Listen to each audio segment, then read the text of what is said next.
Ibsen's such a massive humanitarian. Yeah. I thought it was cruel. I thought the play came across to be absolutely brutal. And not just, you know, man on brutal to woman. I thought your character was just ruthless. You know, David Calder coming in and calmly putting her under pressure, and Christmas Eve, and the whole concept of Torvald having to put up this pretense, this I've got a job and financial cover, and you know, it was all just horrendous. I thought I found it very discomforting. I'm not sure I agree that Nora's brutal. I think that if she behaves badly, as it were,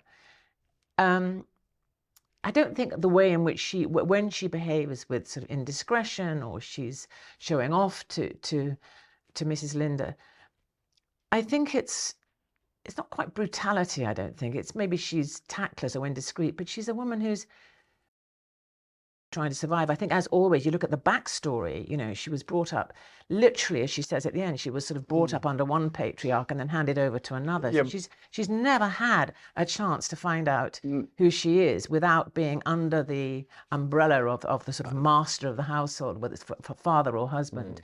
Whereas I think, you know, the play wouldn't be the play if we said, well, all characters are equally repressed and equally imprisoned and equally, you know, I don't think that's true. I think her brutality comes about by her lack of consideration to others. And I think it's a narcissism that now we can look on in this sort of modern day psychological judgment. We see that actually Nora has a narcissistic personality disorder.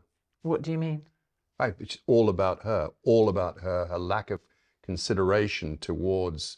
And I watched the scene with Geraldine twice because I couldn't actually believe it. It's brilliant.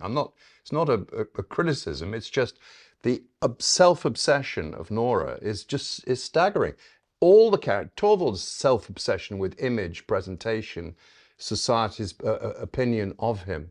It's an extraordinary play about sort of repressed narcissism and self-absorption. I don't agree at all. all. I think where I would disagree. Let's go first. You or me? No, I mean, I can't let you get away with that. Go ahead.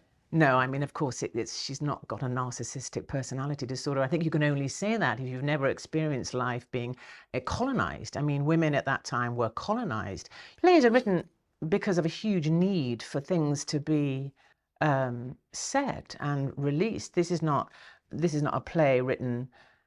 You know, Hamlet's not a play about a man who's too cowardly to kill somebody or himself. You know, he's a man trapped in certain conditions. You know, you look at the picture, you look at the influences, the frame around somebody, and then that helps you understand their decision.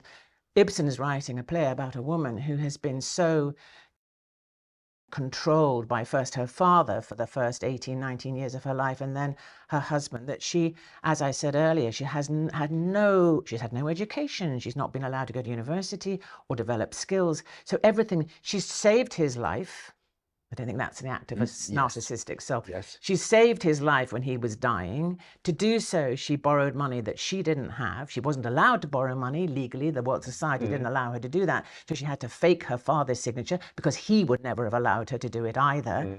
She saves your life, Torvald's life. He's not allowed to know that because he wouldn't approve of that, because he wouldn't like the power balance. I mean, it's about power, control. It's about all these